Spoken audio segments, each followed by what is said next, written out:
ഓം ശ്രീ ഗുരുഭ്യോ നമഃ. ഹരി ഓം. ഓം പാർത്ഥായ പ്രതിബോധിതാം ഭഗവതാ നാരായണേന സ്വയം വ്യാസേന ഗ്രഥിതാം പുരാണമുനിനാ മധ്യേ മഹാഭാരതം. അദ്വൈതാമൃതവർഷിണീം ഭഗവതീം അഷ്ടാദശാധ്യായിനീം അംബ ത്വാമനുസന്തതാമി ഭഗവദ്ഗീതേ ഭവദ്വേഷിണീം. ഓം ശ്രീ പരമാത്മനേ നമഃ. ഓം ശ്രീ ഗുരുഭ്യോ നമഃ. നമ്മൾ കഴിഞ്ഞ ദിവസങ്ങളിൽ ഭഗവത്ഗീതയിൽ രണ്ടാമത്തെ അധ്യായം 25-ാമത്തെ ശ്ലോകം വരെ നമ്മൾ കണ്ടു. തുടർന്ന് നമുക്ക് പഠിക്കാം.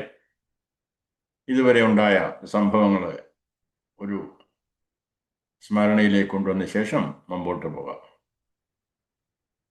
യുദ്ധക്കളത്തിൽ പാണ്ഡവരും കൗരവന്മാരും യുദ്ധത്തിന് തയ്യാറായി നിൽക്കുന്നു. ദുര്യോധനൻ പാണ്ഡവ സൈന്യത്തെയും കൗരവ സൈന്യത്തെയും പരിചയപ്പെടുത്തുന്നു. ശേഷം ഭീഷ്മ പിതാമഹർ സിംഹനാദം മുഴക്കുന്നു. ഭഗവാൻ പാഞ്ചജന്യം മുഴക്കുന്നു.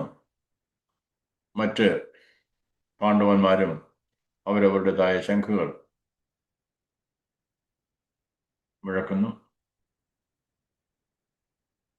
മറ്റ് വാദ്യഘോഷാദികൾ രണ്ട് ഭാഗത്തു നിന്നും യുദ്ധം തുടങ്ങാൻ ആരംഭിക്കുന്നു എന്ന സൂചന കൊടുത്തുകൊണ്ട് ശബ്ദമുണ്ടാക്കുന്നു. ഈ സമയത്ത് അർജുനന് തോന്നി, അധാർമിയായ ദുര്യോധനന് സഹായിക്കാൻ തൻ്റെ ഏതെല്ലാം ബന്ധുക്കളാണ് വന്നിരിക്കുന്നത് ഒന്ന് കാണണം എനിക്ക് എന്നാഗ്രഹിച്ചുകൊണ്ട് അദ്ദേഹം ഭഗവാനോട് ആവശ്യപ്പെടുന്നു. യുദ്ധക്കിടത്തിൻ്റെ നടുക്ക് എൻ്റെ രഥം ഒന്ന് കൊണ്ടുപോകുക. ദുര്യോധനന്റെ പ്രീതിക്കായി യുദ്ധം ചെയ്യാൻ വന്നിരിക്കുന്ന ആ ബന്ധുമിത്രാദികളെ എനിക്കൊന്ന് നേരിട്ട് കാണണം. ഭഗവാൻ അതുപോലെ തന്നെ ഭീഷ്മ പിതാമഹന്റെയും ദ്രോണാചാര്യയുടെയും മുമ്പിൽ കൊണ്ട് രഥം നിർത്തുന്നു. അർജുനൻ വീക്ഷിച്ച് നോക്കുന്നു രണ്ട് സൈന്യത്തെയും.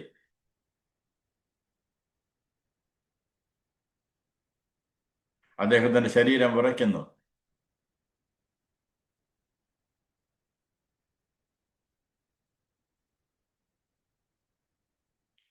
രോമകൂപങ്ങൾ ഉയരുന്നു.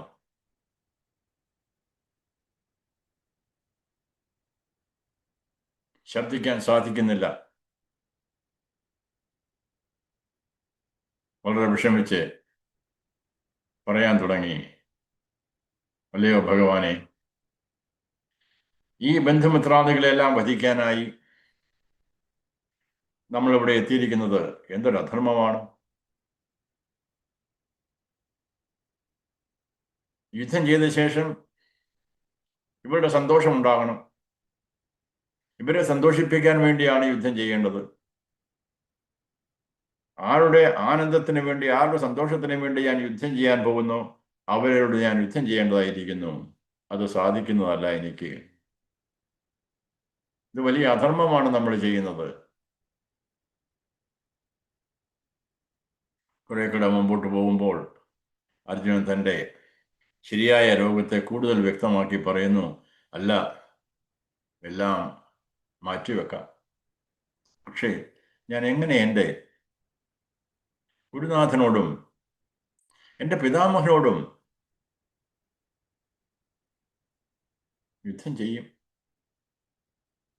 ചെറുപ്പത്തിൽ എൻ്റെ പിതാമഹനെ എന്നെ അച്ഛ അച്ഛ എന്ന് വിളിച്ചിരുന്നു. അറിയില്ല അച്ഛനാണെന്ന് വിചാരിച്ചു. അതുപോലെ എന്നെ ലാളിച്ചു വരുത്തിയ ഇതെല്ലാം അർജുനന്റെ മനസ്സിൽ കൂടെ പോകുന്നതാണ്, ഭഗവത്ഗീതയിലില്ലാത്തതാണ്. അർജുനന്റെ മനസ്സിൽ പോകുന്ന വികാരങ്ങളെ പറ്റി ഞാൻ സൂചിപ്പിക്കുകയാണ്. ചെറുപ്പത്തിൽ എന്നെ മടിയിലെടുത്ത് വെച്ച് ലാളിച്ചു കൊണ്ടിരുന്ന, ഞാൻ അച്ഛ അച്ഛ എന്ന് വിളിച്ചുകൊണ്ടിരുന്ന ആ പിതാമഹന് നേരെ ഞാൻ എങ്ങനെ യുദ്ധം ചെയ്യും?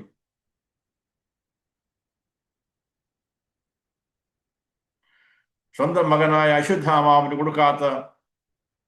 കൊടുക്കാൻ മടിച്ച ബ്രഹ്മാസ്ത്രം പോലും ആ ആചാര്യൻ എനിക്ക് ഉപദേശിച്ചു തന്നു. ആ ആചാര്യനോട് ഞാൻ എങ്ങനെ യുദ്ധം ചെയ്യും? ഗുരുനഹത്വാഹി മഹാനുഭാവാൻ ശ്രേയോ ഭോക്തം ഭൈഷ്യമപീഹ ലോകേ ഹത്വാർത്ഥകാമാസ്ത ഗുരോ നിഹൈവാൻ പുഞ്ജീയ ഭോഗാൻ രുതിരപ്രതിഷ്ഠാൻ. അർജുനൻ പറയുകയാണ്, എങ്ങനെ ഞാൻ ഇവരോട് യുദ്ധം ചെയ്യും ഭഗവാനെ? ഇതെല്ലാം പറഞ്ഞ ശേഷം ഭഗവാൻ ചോദിക്കും, കുതസ്ത്വാ കശ്മലമിതം വിഷമേ സമവസ്ഥിതം അനാര്യജുഷ്ടമസ്വർഗ്യം അകീർത്തികരമർജുന. ഹേ അർജുന, എങ്ങനെ നിനക്ക് തോന്നി ഈ വിഷമഘട്ടത്തിൽ ഇങ്ങനെ തോന്നാൻ? അപ്പോഴാണ് അദ്ദേഹം വെളിപ്പെടുത്തുന്നത്, അല്ല, സാധാരണ ബന്ധുക്കളോടുള്ള പ്രശ്നം മാത്രമല്ല, എൻ്റെ ഗുരുക്കന്മാരോട്, എൻ്റെ പിതാമഹനോട്. അത് ശേഷമാണ് അദ്ദേഹം പറയുക. അപ്പോൾ വെളിപ്പെടുത്തി തൻ്റെ യഥാർത്ഥ ദുഃഖം ഇതാണ് ഭഗവാനെ. പക്ഷേ എനിക്കൊരു തോന്നല് ഭഗവാനെ, ഇപ്പോൾ അങ്ങ് പറഞ്ഞ ശരിയാണ്. ഞാൻ പണ്ഡിതനെ പോലെ സംസാരിച്ചു എന്നുള്ളത് ശരിയാണ്, സമ്മതിച്ചു. പക്ഷേ എനിക്കിപ്പോൾ ബോധമുണ്ടായി, ഞാൻ പണ്ഡിതനെ പോലെ സംസാരിച്ചുവെങ്കിലും എൻ്റെ തുച്ഛമായ അറിവുകൊണ്ട് കാർപ്പണ്യദോഷോ ഭഗത സ്വഭാവ പൃച്ഛാമി ത്വാം ധർമ്മ സമ്മൂഢചേത യശ്രേയസാം നിശ്ചിതം ബ്രൂഹി തന്മേ ശിഷ്യസ്തേഹം ശാതിമാം ത്വാം പ്രപന്നം.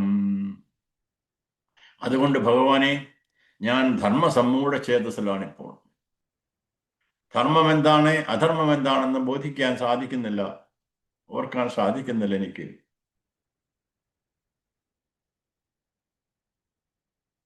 യുദ്ധം ചെയ്യാനായി വന്നത് ധാർമ്മികമായ യുദ്ധമായതുകൊണ്ട് ഞാൻ അവിടെ എത്തി. ഇപ്പോൾ ഏതൊരു പ്രവൃത്തി ഞാൻ ധാർമ്മികമായി മുമ്പ് ചിന്തിച്ചിരുന്നോ, ഇപ്പോൾ അത് അധർമ്മമായി ഞാൻ വിചാരിക്കുന്നു. ഇതിൻ്റെ കളി എന്താണ് ഭഗവാനെ അറിയില്ല. അതെൻ്റെ ദോഷമാണ്, എൻ്റെ അറിവുകളുടെ ദോഷമാണ്, എൻ്റെ തുച്ഛമായ അറിവിൻ്റെ ദോഷമാണ് ഭഗവാനെ എന്ന് എനിക്ക് ബോധ്യമാകുന്ന ഭഗവാനെ ഇപ്പോൾ. അതുകൊണ്ട് എനിക്ക് വേറെ മാർഗമൊന്നുമില്ല ഭഗവാനെ. അങ്ങയുടെ ശിഷ്യത്വം സ്വീകരിക്കുന്ന അങ്ങ് എന്നെ ഉപദേശിക്കുക. അല്ല അർജുന, ഞാൻ ഉപദേശിക്കാൻ തയ്യാറാണ്.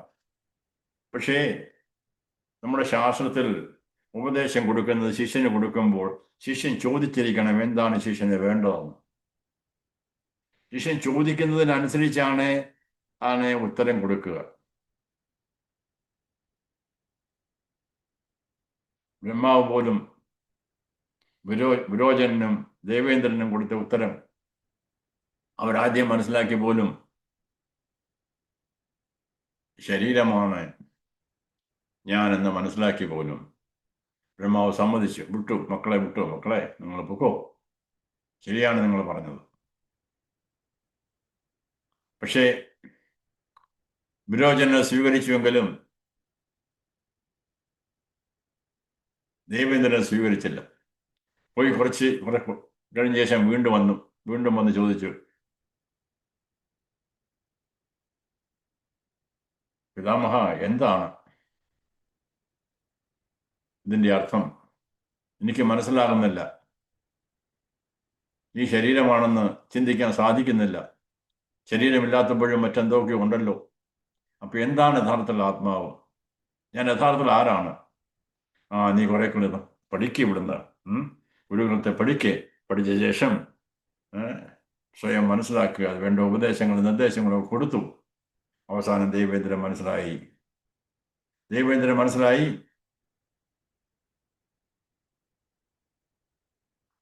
ഈ മനസ്സ്, ഇന്ദ്രിയങ്ങള്, ഇതെല്ലാം കൂടി ചേർന്ന ആ സംഘാതമാണ് ഞാൻ മനസ്സിലാക്കി.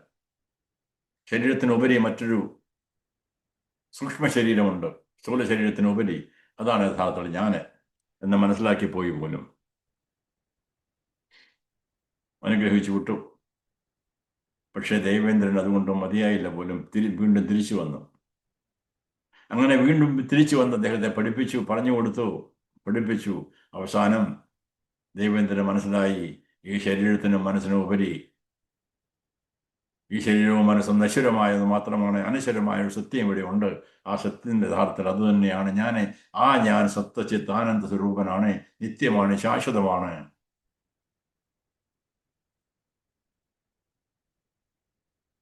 എന്ന് മനസ്സിലാക്കി. അങ്ങനെ ആത്മതത്വം ഗ്രഹിച്ചിട്ട് അദ്ദേഹം പോയി പോലും. അപ്പോൾ ശിഷ്യൻ എന്ത് ആഗ്രഹിക്കുന്നു അതിനനുസരിച്ച്, ചോദിക്കുന്നതിനനുസരിച്ചൊരു ആണ് ഗുരു പറഞ്ഞു കൊടുക്കുക. ഇവിടെ അർജുനൻ എന്ത് ചെയ്തു? എന്ത് ചോദിക്കും? അർജുനൻ പറഞ്ഞു, കാർപ്പണ്യദോഷമാണ് എനിക്ക്, അറിവില്ല. എന്താണ് എനിക്ക് ചോദിക്കേണ്ടതെന്ന് പോലും എനിക്കറിയില്ല അങ്ങയോട്. അതുകൊണ്ട് പറയുന്നു, കാർപ്പണ്യദോഷോപഹത സ്വഭാവ പൃച്ഛാമി ത്വാം ധർമ്മസമ്മൂഢചേതഃ. ധർമ്മസമ്മൂഢചേതഃ, I do not know what the dharma and adharma. യശ്രേയസാൻ നിശ്ചിതം. യശ്രേയസ്, എന്താണ് ശ്രേയസ് എന്ന് അങ്ങ് അറിഞ്ഞ്, എനിക്കറിയാം എനിക്ക് വേണ്ടി എനിക്ക് ശ്രേയസ് എന്താണ്. എൻ്റെ ആത്യന്തിക ദുഃഖ നിവാരണത്തിനും പൂർണ്ണമായ സുഖപ്രാപ്തിക്കും എന്താണ് ആവശ്യമെന്ന് അങ്ങേക്കറിയാം, പക്ഷെ എനിക്കറിയില്ല. യശ്രേയസാൻ നിശ്ചിതം ബ്രൂഹി തന്മേ ശിഷ്യസ്തേഹം ശാധിമാം താം പ്രപന്നം. ഞാൻ അങ്ങേക്ക് ശരണാഗതി ചെയ്യുന്നു, അങ്ങ് എനിക്ക് ഉപദേശിക്കുക എന്ന് നിർദ്ദേശിച്ചു പോലും, എന്ന് പ്രാർത്ഥിച്ചു പോലും. അത് നമ്മൾ കണ്ടു. അതിനുശേഷം ഭഗവാൻ ആത്മതത്വം ഉപദേശിക്കാൻ തുടങ്ങി. അവിടെ നമ്മൾ നത്വേവാഹം ജാതുനാസം നത്വം നേമേ ജനാധിപഃ നചൈവന ഭവിഷ്യാമഃ സർവേ വയമതഃ പരം. ഇത് നമ്മൾ വളരെയധികം വിചാരണം ചെയ്തു, ആത്മതത്വത്തെ പറ്റി പറഞ്ഞു കൊടുത്തു. ന ജായത്തെ, ജനനമില്ല, മ്രിയത്തെ, മരണവുമില്ല, കഥാചിത്, ഒരിക്കലും. ന അയം ഭൂത്വാ ഭവിതാവാന ഭൂയഃ, ഉണ്ടായിട്ടില്ലാതാകുന്നുമില്ലത്. അജോ അജഃ നിത്യഃ, ജനിച്ചത് നിത്യമാണ്, ശാശ്വതമാണ്, ഇത് പണ്ടേ ഉള്ളതാണ്. ഹന്യത്തെ, ഇത് ആരെയും ഹനിക്കുന്നില്ല, ആരാലും ഹനിക്കപ്പെടുന്നുമില്ല. ന ജായത്തെ മ്രിയത്തെ വാ കഥാചിത് നായം ഭൂത്വാ ഭവിതാവാന ഭൂയഃ അജോ നിത്യശാശ്വതോയം പുരാണോ ന ഹന്യത്തെ ഹന്യമാനേ ശരീരേ. ഇത്ര മനോഹരമായ ആത്മതത്വം ഗ്രഹിക്കാനായിട്ട് ഇത്ര സരളമായ, സാധാരണക്കാർക്ക് പോലും മനസ്സിലാക്കാൻ എത്ര മനോഹരമായ ഒരു ഉപദേശമല്ലേ. സരളമായ സംസ്കൃതം, സരളമായ ഭാഷ, ആത്മതത്വം മുഴുവൻ ഉൾക്കൊള്ളുന്നു. മനനത്തിന് ഒരു ആരംഭം. എന്താണ് ഭഗവാനെ ഇതൊക്കെ ഇങ്ങനെ പറഞ്ഞാൽ എന്താണ്?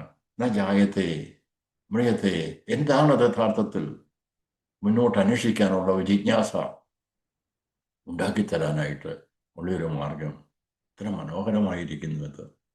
ഇങ്ങനെ ഭഗവാൻ ആത്മതത്വത്തെ പറ്റി പറഞ്ഞു കൊടുത്തു. വീണ്ടും ഭഗവാൻ പറഞ്ഞു, എങ്ങനെയാണിത് എന്ന് ഞാൻ പറഞ്ഞു തരാം. സാധാരണ നമ്മളെല്ലാം അനുഭവത്തിലേക്ക് അദ്ദേഹം പറയുന്നു. വാസാംശി ജീർണാനി യഥാ വിഹായ നവാനി ഗൃഹാതി നരോപരാണി തഥാ ശരീരാണി വിഹായ ജീർണാനി അന്യാനി സംയാതി നവാനി ദേഹി. അതായത് ഇതുപോലെ ജീർണിച്ച വസ്ത്രമെടുത്ത് മാറ്റിയ ശേഷം മറ്റൊരു വസ്ത്രം ധരിക്കുന്നത് പോലെ ഈ ജീവൻ ഈ ശരീരം ഉപേക്ഷിച്ച് മറ്റൊന്ന് സ്വീകരിക്കുന്നു. അല്ലാതെ ഈ ജീവന് യാതൊന്നും സംഭവിക്കുന്നില്ല. ജനന മരണങ്ങളാൽ മരിച്ചു കഴിഞ്ഞാൽ വീണ്ടും ശരീരമെടുക്കുന്നു. അപ്പോൾ ധാരാളം ഈ ഈ ശ്ലോകത്തിൽ കൂടെ നമ്മൾ ധാരാളം മനനം ചെയ്യേണ്ടതായിട്ടിരിക്കുന്നു. മുമ്പോട്ട് പോകുമ്പോൾ ഭഗവാൻ പഠിക്കും. അങ്ങനെയാണ് ജീവൻ. എന്താണ് ചോദ്യം ഉദിക്കുക? അങ്ങനെയാണെങ്കിൽ ഭഗവാനെ ഞാൻ എന്ന് ജനിച്ച് മരിച്ചു ഇരിക്കുമല്ലോ അല്ലേ ഭഗവാൻ? ഇതാണോ ഭഗവാൻ ഉപദേശിക്കുന്നത്? അല്ല അല്ല അല്ല അല്ല. ഒരു ജീവന്റെ ഗതിയെ പറ്റി പറഞ്ഞു, സംസാരത്തെ പറ്റി പറഞ്ഞു, ജനന മരണങ്ങളെ പറ്റി ഒന്ന് ബോധിപ്പിക്കുകയാണ് നമ്മളെ. ഇതെന്ന് രക്ഷയുണ്ടോ? ഇങ്ങനെ എപ്പോഴും ജീർണിച്ച ശരീരം പോയി, ജീർണിച്ച വസ്ത്രം പോയി, പുതിയ വസ്ത്രം ധരിക്കുന്നത് പോലെ ഈ ശരീരം ഉപേക്ഷിച്ച് ഒരു ശരീരം ഞാൻ ധരിച്ചു കഴിഞ്ഞാൽ വീണ്ടും വീണ്ടും ഈ സംസാര ദുഃഖം ഞാൻ അനുഭവിച്ചുകൊണ്ടേയിരിക്കുന്നില്ലേ ഭഗവാനെ? ഇങ്ങനെയുള്ള ചോദ്യമൊക്കെ നമ്മുടെ മനസ്സിൽ ഉദിക്കണം. എങ്കിൽ മാത്രമേ നമുക്ക് ഭഗവത്ഗീത അറിയാൻ സാധിക്കത്തുള്ളൂ. എങ്ങനെ ഈ ജനിച്ചും മരിച്ചും ഇരിക്കുന്ന ജനനമുണ്ടെങ്കിൽ മരണമുണ്ട്, മരണമുണ്ടെങ്കിൽ ദുഃഖമുണ്ട്. ഈ ജനനത്തിനും മരണത്തിനും ഇടയ്ക്ക് ധാരാളം സുഖദുഃഖങ്ങൾ അനുഭവിക്കുന്നു. ഇവിടെയെങ്ങും ആനന്ദം അനുഭവിക്കുന്നില്ല. യഥാർത്ഥ സ്വരൂപം ആനന്ദമാണ്, സച്ചിദാനന്ദ സ്വരൂപമാണ് ഈ ആത്മാവിൻ്റെ. ഇതൊന്നും അനുഭവിക്കാൻ സാധിക്കുന്നില്ല. അപ്പോൾ കൂടുതൽ അറിയേണ്ടതായിട്ടിരിക്കുന്നു ഇതേപ്പറ്റിയൊക്കെ നമുക്ക്. അത് കഴിഞ്ഞ് വീണ്ടും ഭഗവാൻ അങ്ങനെ ആത്മാവിന്റെ സ്വരൂപം എന്താണ് ആത്മാവ്? അങ്ങനെ നമ്മൾ അവ്യക്തോയം അചിന്യോയം അവികാര്യോയം ഉച്യതേ തസ്മാദേവം വിദത്വൈനം ന അനുശോചിതമർഹസി. ആത്മാവ് ഇന്ദ്രിയങ്ങൾക്ക് ഗോചരമല്ലാത്തതിനാൽ, അവ്യക്തനും മനോബുദ്ധികൾക്ക് വിഷയമല്ലാത്തതിനാൽ, അചിന്ത്യനും ജഡവസ്തുവല്ലാത്തതിനാൽ അവികാരി എന്നും പറയുന്നു. അതിനാൽ ആത്മാവിനെ ഇപ്രകാരം അറിഞ്ഞ് ദുഃഖിക്കാൻ പാടില്ലാത്തതാകുന്നു. ആത്മാവിനെ പറ്റി ഒരിക്കലും നീ ദുഃഖിക്കേണ്ട ആവശ്യമില്ല. നീ യഥാർത്ഥ ആത്മാവാണ്, നീ ശരീരമല്ല.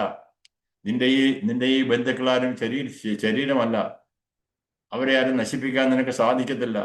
അവരെല്ലാം ഏതുപോലെ നീ ഒരു ആത്മാവായിരിക്കുന്നു അതുപോലെ ഇവരെല്ലാം ആത്മാവ് മാത്രമാണ്, അല്ലാതെ ശരീരമല്ല. ആ ശരീരം ജീർണിക്കുന്നു, വീണ്ടും ഉണ്ടാകുന്നു. ഇത് സംഭവിക്കുന്നു, അല്ലാതെ അവരിൽ യാതൊരു മാറ്റവും നീ ഉണ്ടാകുന്നില്ല. അതുകൊണ്ട് നീ യാതൊരു കാരണവശാലും ദുഃഖിക്കേണ്ടതില്ല എന്ന് ഭഗവാൻ പല രീതിയിൽ പറഞ്ഞ് മനസ്സിലാക്കിയ ശേഷം അല്പം സാമാന്യമായ അറിവ്, നീ അല്പം ഇത്രയും നിനക്ക് ചിന്തിച്ച് മനസ്സിലാക്കാൻ സാധിക്കുന്നില്ല എങ്കിൽ പോലും അടുത്ത ശ്ലോകം. അത ചൈനം നിത്യജാതം നിത്യം വാ മന്യസേ മൃതം തഥാഭിത്വം മഹാബാഹോ നൈനം ശോചിതുമർഹസി. പറയുന്നു, ഈ ജീവൻ വീണ്ടും വീണ്ടും ജനിക്കുകയും മരിക്കുകയും ചെയ്യുന്നു എന്ന് ഇന്ന് ഞാൻ പറഞ്ഞല്ലോ. നീ അങ്ങനെ കരുതുക. അങ്ങനെ നീ കരുതുകയാണെങ്കിൽ ഇതിന് മാറ്റമൊന്നുമില്ലല്ലോ അല്ലേ? നീ കരുതുന്നു ഈ ജീവൻ ജനിക്കുകയും മരിക്കുകയും ചെയ്യുന്നു. ഞാനിപ്പോൾ അതേപ്പറ്റി പറഞ്ഞു നിനക്ക്. ജീവൻ ഈ ശരീരം ഉപേക്ഷിച്ച്, ഈ വസ്ത്രം ഉപേക്ഷിച്ച് കഴിഞ്ഞാൽ വേറൊരു വസ്ത്രം കിട്ടുന്നത് പോലെ ഈ ശരീരം ആത്മാവിന് ആവരണമായിരിക്കുന്ന ഈ ശരീരം, ആത്മാവിന്റെ ഉപാധിയായിരിക്കുന്ന ഈ ശരീരം നശിക്കുമ്പോൾ വേറൊരു ശരീരം കിട്ടുന്നു. അപ്പോൾ നാശം ശരിയാണ്. അപ്പോൾ നശിക്കുന്നു. നശിച്ചാൽ പിന്നെ ജനിക്കണം. അത് വ്യക്തമാണല്ലോ. അതാണ് ഭഗവാൻ ചോദിക്കുക. വീണ്ടും വീണ്ടും ജനിക്കുകയും മരിക്കുകയും ചെയ്യുന്നു എന്ന് കരുതിയാലും ഭഗവാനൊരു സൂചന അവിടെ ഉണ്ടാകും. കാരണം എന്ന് കരുതിക്കോ, യഥാർത്ഥത്തിൽ അങ്ങനെ സംഭവിക്കണമെന്ന് നിർബന്ധമൊന്നുമില്ല. ഭഗവാനോട് കണ്ടീഷൻ വെക്കുകയാണ്. എന്ന് കരുതിയാലും അത ചൈനം നിത്യജാതം നിത്യം വാ മന്യസേ മൃതം തഥാപി, എന്നാലും ത്വം മഹേ മഹാബാഹോ ന ഏവം ശോചിതുമർഹതി. നൈവ മീൻസ് ന ഏവം ശോചിതുമർഹതി. ഇതുപോലെ ദുഃഖിക്കേണ്ട കാര്യമൊന്നുമില്ല. കാര്യം മരിക്കും ഏതായാലും. പിന്നെ മരിക്കാൻ ആണെങ്കിൽ പിന്നെ അതിനു വേണ്ടി ദുഃഖിക്കുന്ന എന്തിന്? അല്ലേ? സാമാന്യമായ ചിന്തകളാണ്. സാമാന്യമായ ഒരു ചിന്തകളാണ്. അടുത്തതും അതുപോലെ തന്നെ ജാതസ്യ ഹി ധ്രുവോ മൃത്യു ധ്രുവം ജന്മ മൃതസ്യ ച തസ്മാദപരിഹാരാർത്ഥേ പരിഹാര്യേർത്ഥേ നത്വം ശോചിതുമർഹസി. ജാതസ്യ ഹി ധ്രുവോ മൃത്യു ധ്രുവം ജന്മ മൃതസ്യ ച തസ്മാദപരിഹാരേർത്ഥേ നത്വം ശോചിതുമർഹസി. ജാതസ്യ ഹി ധ്രുവോ മൃത്യുർ ധ്രുവം ജന്മ മൃതസ്യ ച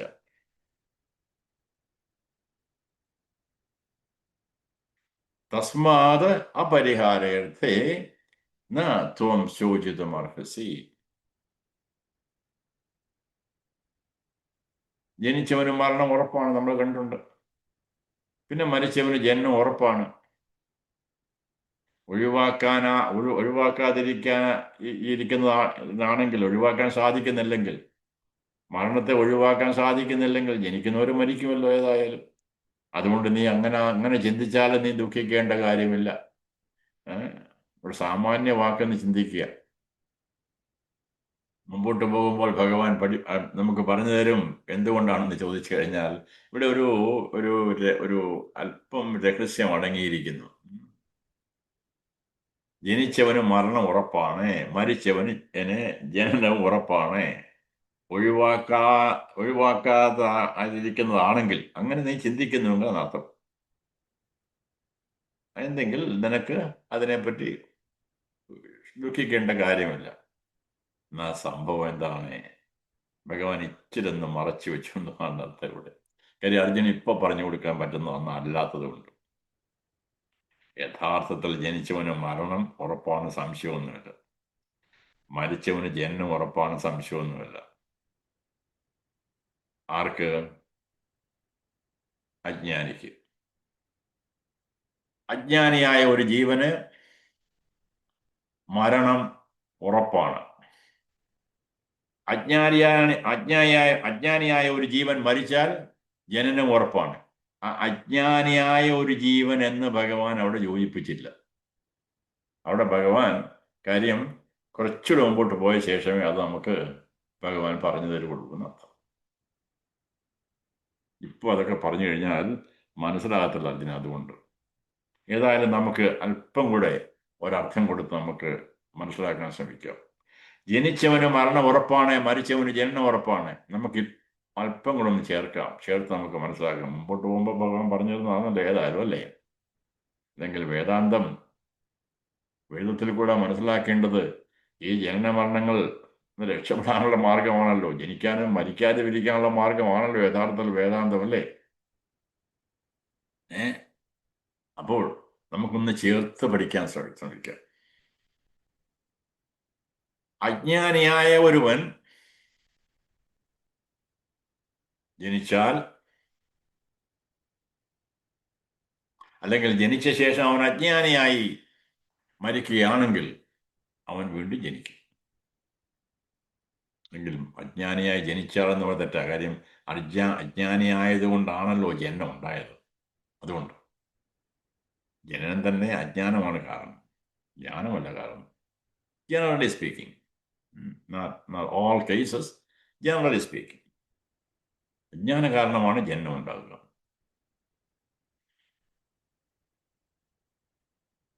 അവന് മരിക്കണമെന്ന് നിർബന്ധമൊന്നുമില്ല. കാര്യം അജ്ഞാനിയായി ജനിച്ചു, ജ്ഞാനം കിട്ടിയാൽ മരണം ഇല്ലാതെയാകുന്നു. അപ്പോൾ മരണത്തിൽ നിന്ന് രക്ഷപ്പെടാനുള്ള ഒരു മാർഗം ജ്ഞാനം മാത്രമേ ഉള്ളൂ, വേറെ യാതൊരു മാർഗമില്ല. അതിവിടെ വ്യക്തമല്ല എന്ന് തോന്നുന്നു. കാര്യം മുമ്പോട്ട് അത് ഭഗവാൻ ഇപ്പോൾ പറയേണ്ടതായിട്ടില്ല എന്നതുകൊണ്ടായിരിക്കാം. ഏതായാലും നമുക്ക് അല്പം കൂടെ മുമ്പോട്ട് പോകാം. അവ്യക്താദീനി ഭൂതാനി വ്യക്തമധ്യാനി ഭാരത അവ്യക്തനിധനാന്യേവ തത്ര കാ പരിദേവന. അവ്യക്താദീനി ഭൂതാനി വ്യക്തമധ്യാനി ഭാരത അവ്യക്തനിധനാന്യേവ ത്യക്ത കാ പരിദേവന. അതൊരു ജീവന്റെ ഗതിയെപ്പറ്റി പറഞ്ഞിരുന്നു ഭഗവാൻ. ഇതൊക്കെ സാമാന്യമായ അറിവാണ്. അർത്ഥം ജീവന്റെ ഗതി എന്താണ് നമുക്ക് അല്പം ചിന്തിച്ചു കഴിഞ്ഞാൽ അതെല്ലാം മനസ്സിലാക്കാം. നമ്മുടെ ഈ ജനനത്തിന് മുമ്പ് ഉണ്ടായിരുന്നോ? ജനിച്ചുവെങ്കിൽ ഇല്ലാതെ എങ്ങനെ എവിടുന്ന് വന്നു? ഒരു സാധനവും ഇല്ലാത്തതൊന്നും ഉണ്ടാകത്തില്ല കേട്ടോ. സയൻസ് തന്നെ പറയുന്നു. You don't produce energy. Energy can be converted, that's all. Energy convert from one to the other. You don't produce energy. നമ്മൾ കണ്ടിട്ടുണ്ടോ? വലിയ വെള്ളച്ചാട്ടത്തിൽ വലിയ ചക്രമൊക്കെ കറങ്ങിയിട്ട് നമുക്ക് ഇലക്ട്രിസിറ്റി കിട്ടുന്ന കണ്ടിട്ടുണ്ടല്ലോ. അപ്പോൾ ശക്തിയിൽ നിന്ന് ഒരു ശക്തിയിൽ നിന്ന് വേറൊരു ശക്തിയിലേക്ക് അതിനെ പരിവർത്തനം വരുത്താൻ, ശക്തിയെ ഉണ്ടാക്കാൻ സാധിക്കത്തില്ല. അതുപോലെ ജനിക്കുന്നുണ്ടെങ്കിൽ അതിൻ്റെ അർത്ഥം അതിനു മുമ്പ് എന്തോ ഉണ്ടെന്നർത്ഥം. എന്തോ ഒരു ശക്തിയുണ്ട്, പക്ഷെ അത് അവ്യക്തമാണ്, നമുക്ക് കാണാൻ അവ്യക്തം എന്ന് പറഞ്ഞാൽ ഇന്ദ്രിയങ്ങൾക്ക് ഗോചരമല്ല എന്നർത്ഥം, വ്യക്തമല്ല. നമ്മുടെ ഇന്ദ്രിയങ്ങൾ ശബ്ദസ്പർശ രസ രൂപാദി ഗന്ധ ഇന്ദ്രിയങ്ങൾക്ക് ഗോചരമല്ല, അതിനെ മനസ്സിലാക്കാൻ സാധിക്കുന്നില്ല. നമ്മുടെ സൂക്ഷ്മ ശരീരം കൊണ്ടും മനസ്സിലാക്കാൻ സാധിക്കുന്നില്ല. നമ്മുടെ മനസ്സുകൊണ്ട്, മനസ്സ്, ബുദ്ധി, ചിത്തം, അഹങ്കാരം മുതലായ സൂക്ഷ്മ ശരീരം കൊണ്ടും അതിനെ നമുക്ക് മനസ്സിലാക്കാനായിട്ട് സാധിക്കില്ല. അതുപോലെ വ്യാപകത്വമുള്ള അതിസൂക്ഷ്മമായതുകൊണ്ട് നമ്മുടെ സൂക്ഷ്മം എന്ന് പറയുന്ന ശബ്ദസ്പർശ രസരൂപ ഗന്ധാദി അല്ലെങ്കിൽ കർമ്മേന്ദ്രിയ ജ്ഞാനേന്ദ്രിയങ്ങളെല്ലാം സൂക്ഷ്മ ശരീരത്തിൽ ഉൾപ്പെടുന്ന ആയിട്ട് നമ്മൾ പറയുമ്പോൾ അതെല്ലാം വളരെ സൂക്ഷ്മമായ ഒന്നാണ്. ഇതുകൊണ്ട് അതിനെ അറിയാൻ ഇത്രയും അതിസൂക്ഷ്മമായ ഉള്ളതായതുകൊണ്ട് അതിനെ അറിയണമെങ്കിൽ അതിനേക്കാൾ സൂക്ഷ്മമായ ഒന്നുകൊണ്ട് മാത്രമേ ഇതിനെ അറിയാൻ സാധിക്കത്തുള്ളൂ. അതിനേക്കാൾ സൂക്ഷ്മമായ ഒന്നുമില്ല. അതായത് ജീവൻ അവ്യക്ത ഭാവത്തിൽ പോകുമ്പോൾ അതിൽ സൂക്ഷ്മമായ ഒരു ഇൻസ്ട്രുമെന്റ് ഉണ്ടെങ്കിൽ, ഒരു ഉപകരണം ഉണ്ടെങ്കിലേ അതിനെ കാണാനായിട്ട് നമുക്ക് സാധിക്കത്തുള്ളൂ. അപ്പൊ അങ്ങനെ ഒരു ഇൻസ്ട്രുമെന്റ് ഇല്ലാത്തത് കൊണ്ട് ഇത് ഏറ്റവും അതിസൂക്ഷ്മമായിരിക്കുന്നു എന്നർത്ഥം. അതിസൂക്ഷ്മമായ ഒന്നാണ് ഈ അവ്യക്തമായിരിക്കുന്ന ഈ ജീവൻ. അത് പിന്നെ എന്ത് ചെയ്യുന്നു? ഇടയ്ക്കത് വ്യക്തമാവുന്നു പറഞ്ഞ് ജനിക്കുന്നു എന്നർത്ഥം. ജനനത്തിന് മുമ്പ് അവ്യക്തമായി, അത് ജനിച്ചപ്പോൾ വ്യക്തമായി, എന്നിട്ടോ മരണശേഷം വീണ്ടും അവ്യക്തമാവുന്നു. ഇതിങ്ങനെ അവ്യക്തമായ ഒന്ന് വ്യക്തമാകുന്നു, വ്യക്തമായത് അവ്യക്തമാകുന്നു, വീണ്ടും അത് വ്യക്തമാകുന്നു, വീണ്ടും അവ്യക്തമാകുന്നു. ഇങ്ങനെ ഇതിനെയാണ് നമ്മളെ സംസാരം എന്ന് പറയുന്നത്, ജനന മരണങ്ങൾ എന്ന് പറയുന്നത്. ഭാഗവതത്തിന്റെ ആദ്യ ശ്ലോകത്തെ നമ്മൾ പഠിക്കും. ഭഗവാനെ പ്രാർത്ഥിക്കുകയും ഭാഗവതം ചൊല്ലുന്നതിന് മുമ്പ് മംഗള ശ്ലോകത്തിൽ വളരെയധികം പ്രാധാന്യമായി നമ്മൾ ഉച്ചരിക്കുന്ന ഒരു ശ്ലോകമാണ്. സംസാര സാഗരേ മഗ്നം ദീനം മാം കരുണാനിധേ കർമ്മഗ്രാഹ്യ ഗൃഹീതാംഗം മാമുദ്ധര ഭവാർണവേ. സംസാര സാഗരേ മഗ്നം, ഈ സംസാരമായ സാഗരത്തിൽ മുങ്ങിക്കിടക്കുന്ന എന്നെ അങ്ങ് ഉദ്ധരിക്കണമേ. എന്താണ് കാരണം? ആരാണ് നിന്നെ മുക്കിയിരിക്കുന്നത്? കർമ്മഗ്രാഹ്യ ഗൃഹീതാംഗം, കർമ്മമായ മുതൽ എന്നെ പിടിച്ച് താത്തുകൊണ്ടിരിക്കുന്ന ഭഗവാനെ, എന്നെ ഇതിൽ നിന്ന് ഉയർത്തി ഈ ജനന മരണങ്ങളിൽ നിന്ന് രക്ഷപ്പെടുത്തണേ. ഭാഗവതം ഇതാണ് ഭാഗവതത്തിന്റെ ലക്ഷ്യം. ഭാഗവത പാരായണത്തിൽ കൂടെയോ, ഭാഗവതം പഠിക്കുന്നതിൽ കൂടെയോ, ഭാഗവതം സ്മരിക്കുന്നതിൽ കൂടെയോ, ഭാഗവതത്തെ ധ്യാനിക്കുന്നതിൽ കൂടെയോ മാർഗമാണ് ഞാൻ പറഞ്ഞത് കേട്ടോ. ശ്രവണ മനന നിധിധ്യാസനമാണ് ഭാഗവത പഠനത്തിൽ കൂടെ നമുക്കുണ്ടാകേണ്ടത്, ഏത് ശാസ്ത്രത്തിൽ കൂടെ ഉണ്ടാകേണ്ടത്. എങ്കിൽ മാത്രമേ ഭാഗവതം നമുക്ക് പ്രയോജനമാകുള്ളൂ. നമ്മുടെ ശാസ്ത്രങ്ങൾ നമുക്ക് പ്രയോജനമാകണമെങ്കിൽ ശങ്കരാചാര്യ പറയുന്നു, 1000 കോടി മന്ത്രങ്ങളെ ഉരുവിട്ടാലും ശരി നമുക്കൊരു പ്രയോജനം ഉണ്ടാകുന്നില്ല. ഇതുവരെ ആത്മജ്ഞാനം ഉണ്ടാകുന്നത് വരെ, ഞാൻ യഥാർത്ഥത്തിൽ ആരാണെന്ന് അറിയുന്നത് വരെ ഇതുണ്ടാകുന്നില്ല. ഒരു നാരായണ ഭക്തനോട്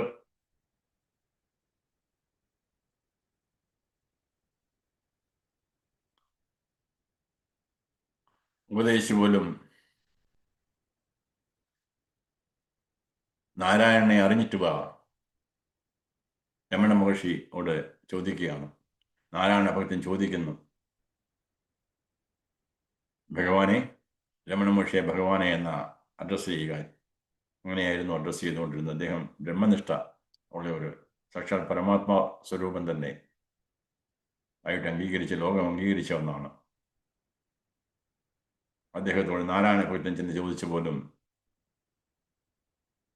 ഞാൻ വൈകുണ്ഠത്തിൽ പോകുമോ? അദ്ദേഹം പറഞ്ഞ പോലും തീർച്ചയായിട്ടും പോകും. എനിക്ക് നാരായണനെ കാണാൻ സാധിക്കുമോ? ഉത്തമ ഭക്തനാണ്, തീർച്ചയായിട്ടും നാരായണനെ കാണാൻ സാധിക്കും.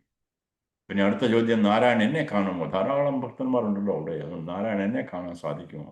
ഇത്രയും വലിയ ക്രൗഡല്ലേ അവിടെ, അപ്പം എന്നെ കാണാൻ സാധിക്കുമോ? തീർച്ചയായിട്ടും രമണ മഹർഷി വാഗ്ദാനം കൊടുത്തു, അങ്ങനെ തീർച്ചയായിട്ടും കാണും എന്ന് മാത്രമല്ല, അങ്ങയോട് സംസാരിക്കുകയും ചെയ്യും. ഇതൊരു ഭാഗ്യം. അദ്ദേഹം വളരെ സന്തോഷിച്ചു. ചോദിച്ചു അദ്ദേഹം അടുത്ത സംശയം, എന്തായിരിക്കും എന്നോട് പറയുക? രമണ മഹർഷി പറഞ്ഞു, എന്നെ അറിയുക എന്ന് പറയുക. എന്നായിരിക്കും അങ്ങ് ഉപദേശിക്കുക അങ്ങേ. അപ്പോൾ ഞാൻ യഥാർത്ഥത്തിൽ ആരാണെന്ന് അറിയുക, ഇതാണ് പ്രാധാന്യം എന്നുള്ള സൂചനയാണ് രമണ മഹർഷി കൊടുത്തത്. ഏതുവരെ ഈ ആത്മജ്ഞാനം എന്നിൽ ഉറയ്ക്കുന്നോ, ഞാൻ യഥാർത്ഥത്തിൽ ആരാണെന്ന് അറിയുന്നോ, അതുവരെ ജന്മമരണങ്ങൾ മുമ്പോട്ട് പോയിക്കൊണ്ടേയിരിക്കും. അതാണ് അദ്ദേഹം പറയുന്നത്. ജനനത്തിന് മുമ്പ് അവ്യക്തവും, ഇടയ്ക്ക് വ്യക്തവും, മരണത്തിന് ശേഷം വീണ്ടും അവ്യക്തവുമാണ്. ഈ സ്വാഭാവികമായ പ്രവാഹത്തിൽ നീ എന്തിനു ദുഃഖിക്കുന്നു? അപ്പൊ ഇവിടെയും യഥാർത്ഥത്തിൽ ഇങ്ങനെ നീ കരുതുന്നെങ്കിൽ എന്നർത്ഥം. ഇങ്ങനെ നീ ജനിക്കുന്നു മരിക്കുന്നു എന്ന് കരുതുന്നെങ്കിൽ ഇതൊക്കെ സാമാന്യമായി നടക്കുന്ന കാര്യമല്ലോ അർജുന. ഏതായാലും ഇതിനൊക്കെ രക്ഷപ്പെടാനെന്നുള്ള മാർഗമൊന്നുമില്ലല്ലോ. നീ മരിക്കുന്നതാണെന്ന് വിചാരിക്കുന്നുവെങ്കിൽ നീ മരിക്കാതിരിക്കാനൊന്നും സാധിക്കുന്നില്ലല്ലോ, അല്ലേ? മരിക്കും. പിന്നെ what is a big deal about that? Why are you so drowned in agony? You know, what is your problem? ഭഗവാൻ പറയുന്നത്. എന്നിട്ട് ഭഗവാൻ പൊതുവെ അജ്ഞാനികളെ സൂചിപ്പിച്ചുകൊണ്ട് പറയുന്നു. അജ്ഞാനിയായ ജനസമൂഹത്തെയാണ് സൂചിപ്പിക്കുക ഇവിടെ. ആശ്ചര്യവത് പശ്യതി കച്ചിതേന ആശ്ചര്യവത് വദതി തഥൈവ ചാന്യഃ ആശ്ചര്യവച്ചൈനമന്യ ശൃണോതി ശ്രുത്വാപ്യേനം വേദന ചൈവ കശ്ചിത്. ആശ്ചര്യവത് പശ്യതി കച്ചിതേനം ആശ്ചര്യവത് വദതി തഥൈവ ചാന്യഃ ആശ്ചര്യവച്ചൈനമന്യ ശൃണോതി ശ്രുത്വാപ്യേനം വേദന ചൈവ കശ്ചിത്. ചില മനുഷ്യർ ആത്മാവ് എന്നൊക്കെ കേൾക്കുമ്പോൾ വലിയ അത്ഭുതത്തോടെ കാണുന്നു. ചിലർ അതേപ്പറ്റി വലിയ അത്ഭുതമായിട്ട് പറയുന്നു, വലിയ പ്രഭാഷണമൊക്കെ നടത്തുന്നു. പക്ഷേ എന്നാൽ പല പ്രാവശ്യം കേട്ടിട്ടും പലർക്കും യഥാർത്ഥത്തിൽ ഇത് എന്താണെന്ന് പിടികിട്ടിയില്ല. വലിയ വലിയ മഹാത്മാക്കൾ, സന്യാസിമാർ ധാരാളം, എത്രയോ പേർക്ക് ഇന്ന് ഉപദേശിക്കാൻ മുമ്പ് കാലങ്ങളെ പോലെ അല്ല. എൻ്റെ ചെറുപ്പത്തിലൊന്നും ഇത്രയും ഒരു സൗകര്യം ഉണ്ടായിരുന്നില്ല. ഇന്ന് ഇന്റർനെറ്റ് മാധ്യമത്തിൽ കൂടെ ആണെങ്കിലും നേരിട്ടാണെങ്കിലും ഇന്ന് ഒന്നിച്ചു കൂടാനുള്ള സൗകര്യങ്ങളൊക്കെ, വെയിലാണെങ്കിലും മഴയാണെങ്കിലും വലിയ ഹോളുകളും കാര്യങ്ങളും ഒക്കെ നമുക്കുണ്ടല്ലോ. പണ്ട് മഴക്കാലത്ത് നമ്മൾ ഇവിടെ കൂടും, വലിയ ബുദ്ധിമുട്ടായിരുന്നു.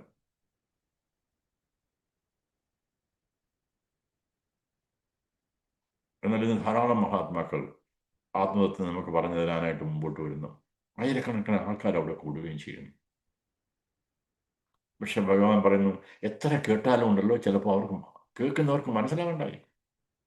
കേൾക്കുന്നവർക്ക് യഥാർത്ഥ ബോധം ഉണ്ടാകില്ല. അതിൽ വളരെ ചുരുക്കം ആൾക്കാർക്ക് മാത്രമേ അത് പിടികിട്ടുന്നു. പറയുന്നത് എല്ലാവരോടും ഒരുപോലെ തന്നെ കേട്ടോ. ഒരു ആചാര്യന്റെ ആഗ്രഹം എന്താണ്? ഒരു മഹാത്മാവിന്റെ ആഗ്രഹമാണ് എല്ലാവരും ഞാൻ പറയുന്ന ഈ തത്വം ഗ്രഹിക്കണം എന്ന് ആഗ്രഹിച്ചുകൊണ്ടാണ് ആത്മാർത്ഥതയോടെ പറഞ്ഞു കൊടുക്കുക. പക്ഷെ കേൾക്കുന്നത് ധാരാളം പേര് കേൾക്കുന്നു. പക്ഷേ ഭഗവാൻ പറയുന്നു, എത്ര കേട്ടിട്ടുണ്ടല്ലോ പലർക്കും യഥാർത്ഥമായ കാര്യങ്ങൾ പിടികിട്ടുന്നല്ല. നമ്മൾ സാധാരണ നമ്മൾ പറയുമല്ലോ, ഗുഡ്നെസ് പിടികിട്ടുന്നത് നമ്മൾ പറയുമല്ലോ അല്ലേ, സാമാന്യ സ്ലാങ് ഭാഷയിൽ പറയത്തില്ലല്ലോ, ഗുഡ്നെസ് പിടികിട്ടുന്നല്ലോ. അതിന് കാര്യം എന്താണെന്ന് ഭഗവാൻ തന്നെ നമുക്ക് പറഞ്ഞു തരും. ഇതിന് ചില ചില യോഗ്യതകൾ ഉണ്ടായിരിക്കണം. അതുകൊണ്ട് ഇത് മഹാത്മാവ് പറഞ്ഞതിന് തെറ്റില്ല. അവരെത്രയും ആത്മാർത്ഥതയോടെ പറഞ്ഞു കൊടുക്കുന്നു. പക്ഷേ അത് കേട്ട് മനസ്സിലാക്കാനുള്ള ചില യോഗ്യതകളുണ്ട്. ആ യോഗ്യത ഇല്ലാതെ വരുന്നത് കൊണ്ട് എന്ത് സംഭവിക്കുന്നു? എത്ര കേട്ടാലും അതിലും പിടികിട്ടുന്നില്ല. അത് ഭഗവാൻ പറഞ്ഞു തരാൻ പോകുന്നു ഈ അധ്യായത്തിൽ തന്നെ കേട്ടോ, വേറെങ്ങുമല്ല. മുമ്പോട്ട് 18 അധ്യായം വരെ നോക്കിയിരിക്കുമെന്നും വേണ്ട അത് പറയാനായിട്ട്. ഈ അധ്യായത്തിൽ തന്നെ ഭഗവാൻ എന്തെല്ലാം ഭഗവത്ഗീതയിൽ കൂടെ അറിയേണ്ടതായിരിക്കുന്നു അതെല്ലാം ഈ അധ്യായത്തിൽ ഭഗവാൻ നമുക്ക് പറഞ്ഞു തരുന്നു. പിന്നെ കൂടുതൽ അറിയാൻ വേണ്ടി നമ്മൾ വീണ്ടും പഠിക്കുക, അത് വേറെ പ്രശ്നം. എന്നാൽ ഭഗവത്ഗീതയിൽ കൂടെ എന്തറിവ് നമുക്ക് ലഭിക്കേണ്ടതായിട്ടുണ്ട് അതെല്ലാം 2ാമത്തെ അധ്യായത്തിൽ കൂടെ നമുക്ക് കിട്ടും. ശരിയായി ശ്രദ്ധിച്ച് നമ്മുടെ മനനം ചെയ്ത ശ്രവണ മനനാദികൾ കൂടെ ആ മനനാദികൾ എന്ന് പറഞ്ഞാൽ എന്താണ്? ശ്രവണം, മനനം, നിധിധ്യാസനം.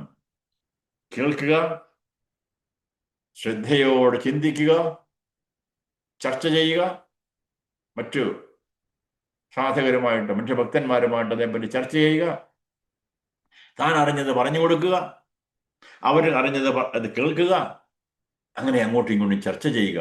സംശയം വരുമ്പോൾ അറിയാവുന്നവരോട് ചോദിച്ച് മനസ്സിലാക്കുക. ശേഷം അത് തൻ്റെ ധ്യാനമായി മാറുന്നു. ഇങ്ങനെ ശ്രവണ മനന നിധിധ്യാസനത്തിൽ കൂടെ അറിയേണ്ട ഒന്നാണ് ഇത് എന്നർത്ഥം. അല്ലാതെ ഒരു കേട്ട് കഴിഞ്ഞാൽ ഒരു ചെവിയിൽ കൂടെ കേട്ടു, മറ്റേ ചെവി കൂടെ പോയി. അതാണ് സംഭവിക്കുക.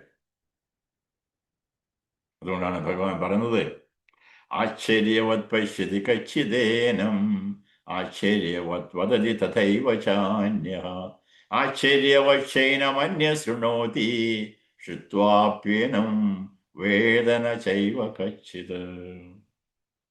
മുമ്പോട്ട് എന്താണ് ഭഗവാൻ പറയുന്നത് നോക്കാം. ദേഹി നിത്യം അവധ്യോയം ദേഹേ സർവസ്യ ഭാരത തത്മാ സർവാണി ഭൂതാനി നത്വം ശോചിതുമർഹസി. അർജുനന്റെ ശോകം, അർജുനന്റെ ദുഃഖങ്ങളെ ഒന്ന് പറഞ്ഞ ശേഷം വേണമല്ലോ അടുത്ത ദുഃഖത്തിനെ പൂർണ്ണമായിട്ട് അർജുനന്റെ താൽക്കാലികമായ ദുഃഖം, ഇവിടെ പൂർണ്ണ ദുഃഖം പോകാനുള്ള മാർഗം ഇവിടെ പറഞ്ഞു കൊടുത്തു എന്ന് വിചാരിക്കണ്ടേ കേട്ടോ. എന്നാൽ താൽക്കാലികമായ ദുഃഖം മാറണമല്ലോ. പൂർണ്ണ ദുഃഖം മാറാനുള്ള മാർഗം പറഞ്ഞു കൊടുത്തു, പക്ഷെ അത് അനുഭവമാകാനുള്ള മാർഗം ഇതേവരെ പറഞ്ഞു കൊടുത്തില്ല. കാരണം അർജുനൻ ഇതേവരെ അനുഭവമാകത്തില്ല. ആ കാര്യം മനസ്സിലായി. പക്ഷെ അനുഭവരൂപേണാകണമെങ്കിൽ എന്ത് ചെയ്യുന്നു? അനുഭവിക്കാൻ വേണ്ടി ഏതൊരു ആത്മതത്വം നമ്മൾ ഗ്രഹിച്ചോ അത് സ്വ അനുഭവമായി മാറണമെങ്കിൽ, അല്ലെങ്കിൽ എന്ത് കാര്യമല്ലിരിക്കുന്നു അല്ലേ? പല മതവിശ്വാസങ്ങളും വിശ്വാസത്തിന്റെ ഞാൻ വിശ്വസിക്കുന്നു, ആർക്കെന്താണ് വിശ്വസിക്കാൻ വയ്യാത്തതല്ലേ? ധാരാളം പേര് വിശ്വസിക്കുന്നതുകൊണ്ട് ഞാനും വിശ്വസിക്കുന്നു. സാരമില്ല, വിശ്വസിച്ചാട്ടെ. അങ്ങനെ വിശ്വാസത്തിന് എപ്പോഴും മാറ്റം വരാം അല്ലേ? ആലോചിച്ച് നോക്കിയേ, മറ്റൊരു സന്ദർഭത്തിൽ ആ വിശ്വാസം തകർന്നു പോകാൻ സാധ്യതയില്ലേ? താൻ വിശ്വസിച്ചു വന്ന് തകർന്ന് തരിപ്പണമാകാനുള്ള സാധ്യത ധാരാളമുണ്ട്. ഇന്ന് ആ വിശ്വാസമില്ലാതെ വരാൻ നമ്മൾ കാണുന്നുണ്ടത്. എന്നാൽ അനുഭവമായി വന്ന് അതിനെന്ത് മാറ്റം വരാൻ സാധിക്കുന്നു? പഞ്ചസാര രുചി ഞാൻ അനുഭവിച്ചു. നമ്മുടെ അനുഭവത്തെ മാറ്റി പറഞ്ഞു തരാനായിട്ട് ആരും ശ്രമിക്കുകയില്ല. അതെന്താണെന്ന് പറഞ്ഞു തരാൻ അവർക്ക് ബുദ്ധിമുട്ടുണ്ടാകും. കാര്യം അവരും അനുഭവിക്കുന്നതാണ്, പക്ഷെ അവർക്ക് പറഞ്ഞു തരാൻ സാധിക്കത്തില്ല. പക്ഷേ അനുഭവ രൂപേണ അറിഞ്ഞു കഴിഞ്ഞാൽ അതിന് യാതൊരു വിശ്വാസം ആവശ്യമില്ല, വിശ്വസിക്കേണ്ട ആവശ്യമില്ല, അവിശ്വാസം ഉണ്ടാകുന്നില്ല. അനുഭവരൂപേണ്ട അറിയേണ്ടതായിട്ടിരിക്കുന്നു. അതുകൊണ്ട് ഭഗവാൻ എന്താണ് ഇവിടെ ഉപദേശിച്ചത്, ആത്മതത്വം ഉപദേശിച്ചത്, അത് അനുഭവരൂപേണ അറിയാനുള്ള മാർഗം ഭഗവാൻ മുമ്പോട്ട് നമുക്ക് പറഞ്ഞു തരും. ശ്രദ്ധിക്കേണ്ടതായിരിക്കുന്നു. അതുകൊണ്ട് നമ്മുടെ ഒരു പ്രാർത്ഥന തുറന്ന് ശ്രദ്ധിച്ച് കേൾക്കുക, മുമ്പോട്ട് വരുന്ന ഭാഗങ്ങൾ മറ്റു ഭക്തജനങ്ങളുമായിട്ട് ചർച്ച ചെയ്യുക,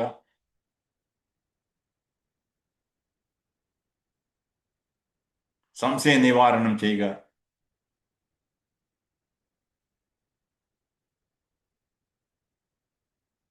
യൂട്യൂബ് വാച്ച് ചെയ്യുമ്പോൾ അതിൽ കൂടെ മനസ്സിലാകാത്ത ഭാഗം ചോദിക്കാനുള്ള അർഹതയുണ്ട്. അവിടെ കമൻസിൽ ചോദിക്കുക, യഥാശക്തി അതിന് ഉത്തരം തരാൻ ശ്രമിക്കുക. ഇങ്ങനെ പരിപൂർണമായ ഒരറിവ് വേദാന്ത ശാസ്ത്രം വ്യാസമഹർഷി തന്നെ പത്മപുരാണത്തിൽ എഴുതിയിരിക്കുന്ന ഒരു ശ്ലോകമാണല്ലോ.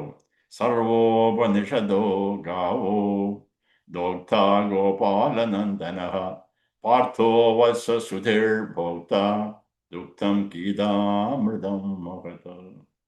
ഇത് ഈ ഭഗവത്ഗീത വേദാന്തത്തിന്റെ അമൃതമാണ്, ഉപനിഷത്തുകളുടെ അമൃതമാണ്.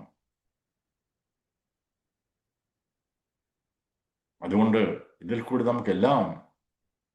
നമുക്ക് സംസാര ദുഃഖം, ആത്യന്തിക ദുഃഖ നിവാരണത്തിന് ഉള്ള എല്ലാ അറിവുകളും ഭഗവാൻ ഇതിൽ പറഞ്ഞു തരുന്നു. പക്ഷെ ആവശ്യം എന്താണ്? ഇതുപോലെ ആകരുത്. നമ്മൾ ഇതുപോലെ ആകരുത്. ഭഗവാൻ ഇവിടെ പറയുന്ന പോലെ ആകരുത്. ഭഗവാൻ എന്ത് പറയുന്നു? ചിലർ ആത്മാവിനെ അത്ഭുതത്തോടെ കേൾക്കുന്നു, നമ്മൾ അങ്ങനെ ആകാൻ പാടില്ല. ചിലർ അത്ഭുതത്തോടെ പറയുന്നു, ഈ അത്ഭുതത്തോടെ കാണുന്നു, കേൾക്കുന്നു. എന്തുകൊണ്ട്? അനുഭവമില്ലാത്തതുകൊണ്ട്. അനുഭവം ഉണ്ട്, എന്തോ അനുഭവം, എന്തെന്തോ അത്ഭുതം അല്ലേ? അനുഭവം എന്ന് പറഞ്ഞാൽ എൻ്റെ അനുഭവം, ആത്മാവെന്ന് പറയുന്നത് മാറാനും കാര്യമല്ല. നമ്മളൊരു മൂവി കാണുമ്പോൾ എന്തൊരു അനുഭവം നമുക്കല്ലേ? അയ്യോ, എന്തൊരു പടക്കം പൊട്ടുമ്പോൾ എന്തൊരു അതിശയം. ഇത് അവിടെ എന്തൊന്നുമല്ല, തൻ്റെ കാര്യമാണ് പറയുന്നത്, സ്വന്തം കാര്യമായി പറയുന്നത്. അവിടെ എന്താ അതിശയമോ അല്ലേ? പക്ഷെ ഈ പലരും ഇങ്ങനെ കേട്ടിട്ട് പോലും ഉണ്ടല്ലോ, ഒന്നും മനസ്സിലാകുന്നില്ല അവർക്ക്. ഭഗവാൻ നമുക്ക് വ്യക്തമായി തരുന്നു ഈ അധ്യായത്തിൽ എങ്ങനെ ഇതുവരെ പറഞ്ഞു തന്ന ആത്മതത്വം എങ്ങനെ സ്വന്തം അനുഭവമായി, ഏതുപോലെ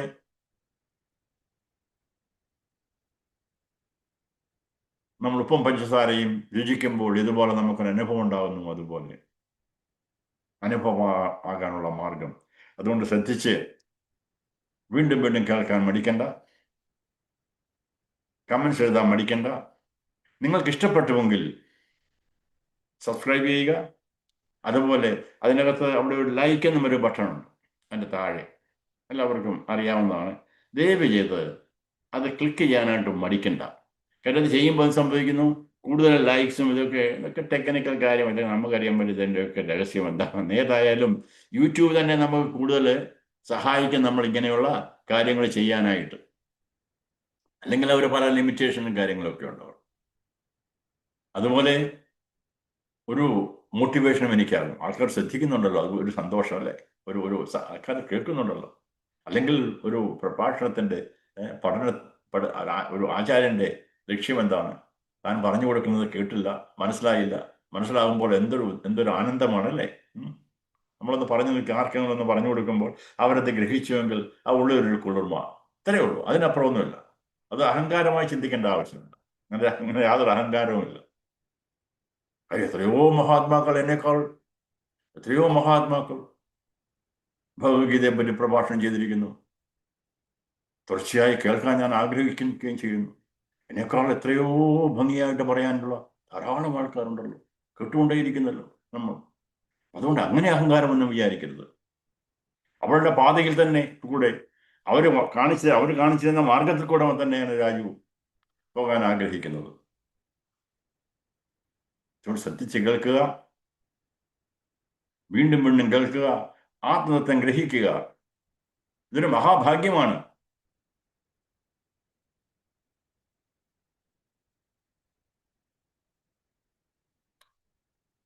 മനുഷ്യജന്മം തന്നെ, ശങ്കരാചാര്യർ പറയുന്ന മനുഷ്യജന്മം തന്നെ മഹാഭാഗ്യമാണ്.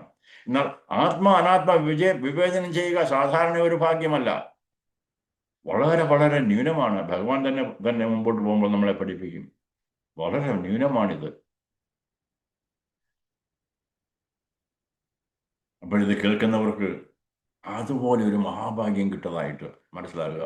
മുമ്പോട്ട് നമുക്ക് കുറച്ചുകൂടെ ശ്രദ്ധിച്ച് ഭഗവാന്റെ നിർദ്ദേശങ്ങളെ, എന്ത് ഭഗവാൻ പറഞ്ഞു തന്നു അത് നമ്മുടെ അനുഭവമാക്കി എടുക്കാൻ സാധിക്കും. അതുകൊണ്ട് ദയവേത് സബ്സ്ക്രൈബ് ചെയ്യുക, ആ ലൈക്ക് ബട്ടൺ പ്രസ് ചെയ്യുക, വീണ്ടും വീണ്ടും കേൾക്കുക, സ്നേഹിതരോടും കുടുംബാംഗങ്ങളോടും സന്ദർഭം അനുസരിച്ച് ചർച്ച ചെയ്യുക, മനസ്സിലാക്കാൻ ശ്രമിക്കുക, കമൻസ് എഴുതി അയക്കുക. അതനുസരിച്ച് യഥാശക്തി, യഥാജ്ഞാനം, എൻ്റെ അറിവനുസരിച്ച്, എൻ്റെ ശക്തി അനുസരിച്ച് അതിന് മറുപടി ഞാൻ തരാം. അങ്ങനെയുള്ള അപേക്ഷയോടുകൂടി ഇന്നത്തെ നമുക്ക് നടത്താം.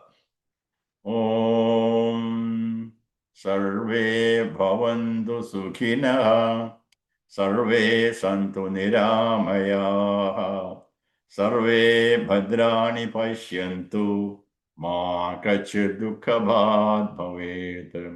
ഓം ശാന്തി ശാന്തി ശാന്തി. ഓം ശ്രീ ഗുരുഭ്യോ നമഃ. ഹരി ഓം.